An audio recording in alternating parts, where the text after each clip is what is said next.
নমস্কার বন্ধুরা, আজকে ঝিঙে আলু পোস্ত রেসিপি নিয়ে এসেছি। গরমের দিনে এই ধরনের ঝিঙে আলু পোস্ত খুবই উপকার।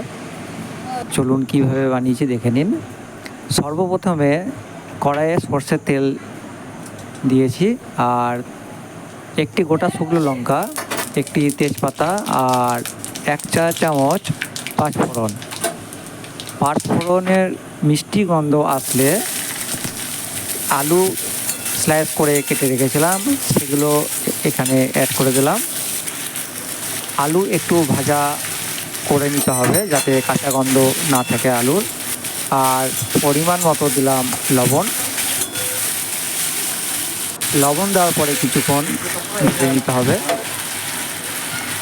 কিছুক্ষণ আলু ভেজে নেওয়ার পরে দিয়ে দিতে হবে ঝিঙেগুলোকে কেটে রাখা ছিল, সেইগুলোকে এখানে আমি অ্যাড করে দিলাম।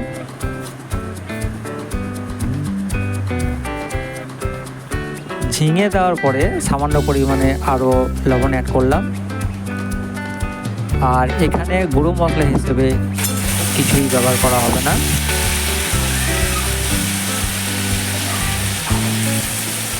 একটু ভেজে নেওয়ার পরে জল অ্যাড করে দেওয়া হলো।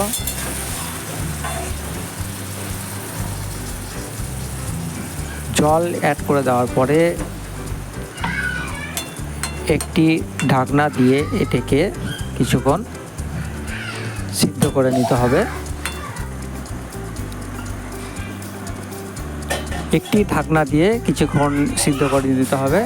যতক্ষণ আলু সেদ্ধ হবে ততক্ষণ এদিকে পোস্ত বেটে নিতে হবে। 2টি কাঁচা লঙ্কা দেওয়া হয়েছে আর পোস্ত দেওয়া হয়েছে 25 গ্রামের মতো। এখন মিক্সার মেশিনে পোস্তটাকে বেশ ভালোভাবে বেটে নিতে হবে। পোস্ত বাটা হয়ে গেলে এই যে আলু 5 থেকে 6 মিনিট মিডিয়াম টু হাই আঁচে সেদ্ধ হয়েছে, এখন বেটে রাখা পোস্ত এখানে অ্যাড করে দেবো। পোস্ত অ্যাড করে দেওয়া হয়েছে, এরপরে কিন্তু বেশিক্ষণ পোস্ত ফোটাবো না।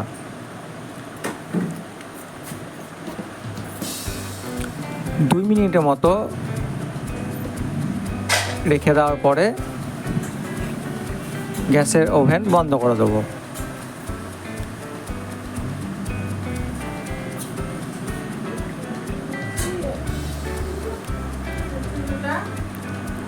এই আলু পোস্তই খুব ঝোলঝোল করেও হবে না, আবার খুব গায়ে মাখা মাখাও হবে না। আর অবশেষে দেওয়া হলো 2 থেকে 3টি কাঁচা লঙ্কা চিড়ে, আর 1 থেকে 1.5 চামচ দেওয়া হলো সর্ষের তেল উপরে লাস্টে ছড়িয়ে দিতে হবে এইভাবে। তাহলে পোস্তর ফ্লেভারটা খুবই সুন্দর হবে এবং খেতে খুব সুন্দর হবে বা দুর্দান্ত লাগবে। কাঁচা লঙ্কা ও সর্ষের তেল দেওয়ার পরে এভাবে ঢাকা দিয়েও কিছুক্ষণ রেখে দিতে পারেন, তাহলে কাঁচা লঙ্কাগুলো ভাপে সেদ্ধ হয়ে যাবে। অবশেষে একটি বাটিতে পরিবেশন করে দেখাচ্ছি। দেখুন, এই ধরনের আলু পোস্ত সাদা ভাত দিয়ে খেতে কিন্তু দুর্দান্ত লাগবে। ভিডিও ভালো লাগলে লাইক করবেন।